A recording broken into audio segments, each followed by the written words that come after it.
On to mysteries. And mysteries is kind of like romance in that there are an awful lot of genres, and so that's why you kind of have to pick your way through all the different things to find out what readers like. For many readers, the appeal of mysteries is solving the puzzle who committed the murder or murders and seeing the killer apprehended and possibly punished in some way. But other readers read mysteries because they like the characters and setting as much as they enjoy the puzzle. In every genre, there are variations that determine what books appeal to what readers. And in mystery, one of those variations is the level of violence. Some readers want their mysteries to be light, fluffy, and relatively bloodless. Others like dark, gritty stories. These light, non-gory mysteries are often called cozies. In these books, the violence is downplayed, and the manner of death is usually not particularly bloody or gruesome. In addition, there's often a focus on relationships between the characters. There may also be humor and a generally warm, even cheery tone. The Lillian Jackson Braun series is a perfect example. The concept of two Siamese cats solving murders is whimsical and fun, as opposed to dark and edgy. M.C. Beaton writes two series set in England that are similarly light, and Rita Mae Brown, Nancy Atherton, and Marion Babson are other cozy writers. There's really a lot, actually. Cozies often feature amateur sleuths, they're called that, obviously, because it's not in their job to solve murders, but they somehow get pulled into the investigation and end up discovering clues about why the murders took place and who might be responsible. Cozies are often centered around a particular hobby, job, or special interest, in which case they're sometimes called niche mysteries. And there's an amazing number of these. There are culinary mysteries, knitting mysteries, scrapbooking mysteries, birdwatching mysteries, pet sitting mysteries, Renaissance fair mysteries, orchard mysteries, and so on. Readers who are not usually mystery readers may end up enjoying these stories because they have an interest in the setting or activity involved. Some popular cozy authors are Diane Mott Davidson, Maggie Sefton, who, by the way, lives in Fort Collins, Colorado, and I've known her for years, Monica Ferris, and Joanne Fluke. At the opposite end of the spectrum are what are called hard-boiled mysteries, or noir. These books are dark and intense, and their main characters, who are often private detectives, tend to be grim, cynical, and down on their luck. This subgenre began with some of the classic mystery writers like Raymond Chandler, John MacDonald, and Mickey Spillane. More modern versions are written by authors such as Michael Connelly, Lauren Estelman, or Ken Bruin. Although the plot of the mystery is usually centered on the puzzle of solving the murder, many mysteries are very character-driven, and it's the appeal of the main characters which keep readers coming back. Readers keep reading Robert Parker's mysteries because they find his Spencer or Jesse Stone characters intriguing. The same is true for Sue Grafton's protagonist, Kinsey Milhone, or the outrageous exploits of Janet Ivanovich's Stephanie Plum.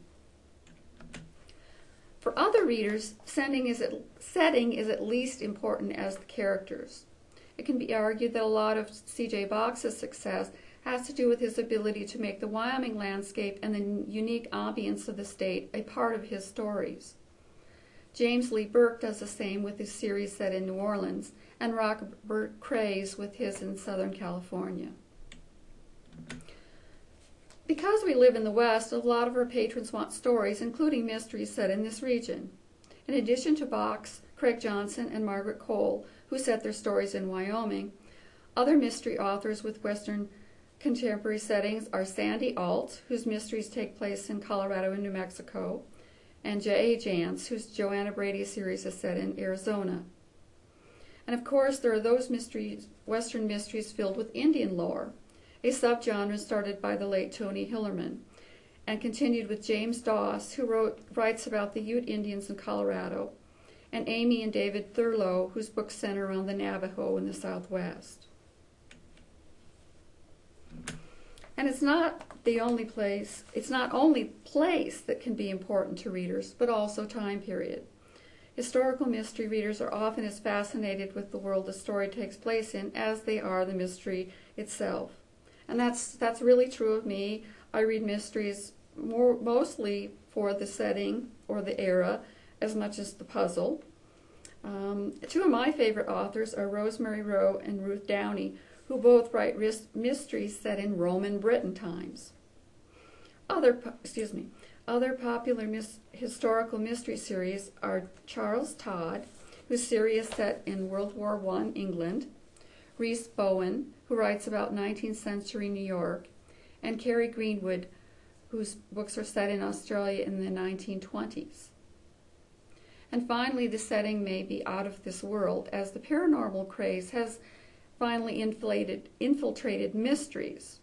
Jim Butcher writes a series featuring a detective who's a wizard and who solves crime involving vampires and fairies. And Charlene Harris's Sookie Stackhouse series, the basis for the True Blood TV shows, contains many elements of a traditional mystery series, but everything happens in a world of vampires, demons, and werewolves. In addition to setting and atmosphere, there are some other mystery subgenres it's useful to be familiar with. One of these is police procedurals, which, as you might expect, feature police officers who solve crimes. Some well-known authors who write police procedurals are Michael Connelly, Ed McBain, Stuart Kaminsky, Linda LaPlante, and Martha Grimes, but there are dozens more. Private investigators are just as busy solving murders as the police. In the beginning, most of these PIs were male, but in recent years there have been a lot of female ones. Authors who write about female private investigators include Sue Grafton, Sarah Paretsky, Julie Smith, and Marcia Mueller. Another mystery subgenre is the forensic mystery, where a lot of the crime solving involves the use of forensic science. This subgenre really took off with Patricia Cornwell's Scarpetti series, and it has continued to grow with authors like Kathy Reichs, Sarah Lovett, and Jefferson Bass. You might wonder at some of the authors I haven't mentioned, such as James Patterson. Well, technically, James Patterson doesn't write mysteries so much as thrillers. And Mary Higgins Clark's books are the same way. They're categorized as suspense rather than mystery. The main difference between a traditional mystery and suspense or suspense thriller is that in a mystery, you don't know who the murderer is. While in suspense, you may know who they are, and sometimes the story can even be told from their viewpoint. And there are also what are called crime novels. In these books, there are often other things going on besides simply solving crimes. Some authors that write these are Dennis Lehane, Jonathan King, Lee Child, and T. Jefferson Parker. And the thing to remember is that the readers don't care how you classify it or what the actual genre is. And generally, the people who read mysteries will also like thrillers and suspense novels as well. Most mysteries are part of a series, and it can get tricky. It can get tricky to obtain all the titles in a series and keep them intact and circulating. To help readers keep track of series, I again use the United Kingdom website Fantastic Fiction. It really has hundreds of series. Novelist doesn't have a broad database of mystery authors, but they do offer reader-like suggestions for many of the well-known writers, and as well as a way to search by plot elements in case you have a patron who can't remember who wrote a certain series but remembers where it was set and other distinguishing details.